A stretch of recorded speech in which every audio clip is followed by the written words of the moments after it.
Ce 19 août 2023, une délégation de la CEDEAO est autorisée à rendre visite à Mohamed Bazoum. Ces images sont les dernières de l'ancien président du Niger. Cela fait alors un peu plus de 3 semaines que les nouveaux maîtres de Niamey l'ont arrêté et cantonné dans une aile de la résidence présidentielle, dans la capitale. Ce dimanche, cela fait 3 ans et rien n'a vraiment changé. Le 26 juillet 2023, des militaires prennent le pouvoir au Niger.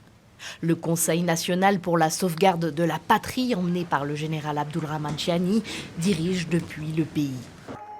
Mohamed Bazoum a prêté serment en avril 2021. Il est détenu avec sa femme, Hadiza, sans avoir été jugé ni même inculpé. Coupé du monde, selon leurs avocats. Leurs proches ne comprennent pas.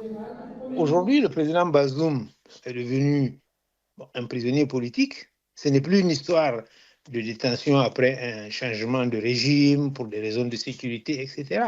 Le régime est stabilisé, c'est terminé. Le président Bazoum n'est pas une menace. La continuité de sa détention, qui est injuste, injustifiée, injustifiable, franchement, sonne comme une sorte de vengeance politique dont personne ne comprend la rationalité. Mi-décembre 2023, la Cour de justice de la CEDEAO a jugé que Mohamed et Hadiza Bazoum étaient détenus arbitrairement et a ordonné leur libération. Le 10 février 2025, le groupe de travail des Nations Unies sur la détention arbitraire a conclu que cette privation de liberté était dépourvue de toute base légale, en violation du droit international, et a exigé leur libération immédiate, sans réaction des autorités de Niamey. L'immunité présidentielle de Mohamed Bazoum a été levée en 2024 par une cour créée par le pouvoir nigérien. Elle avait alors juré qu'elle le poursuivrait pour haute trahison. Et puis, rien non plus. L'accusation est fallacieuse. Il aurait trahi qui? Lui-même?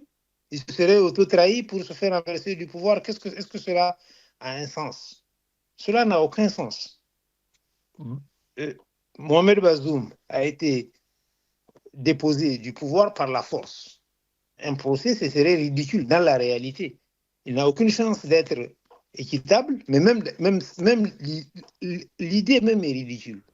Selon les avocats de l'ex-président nigérien, toutes les voies de droit ont été épuisées pour obtenir sa libération.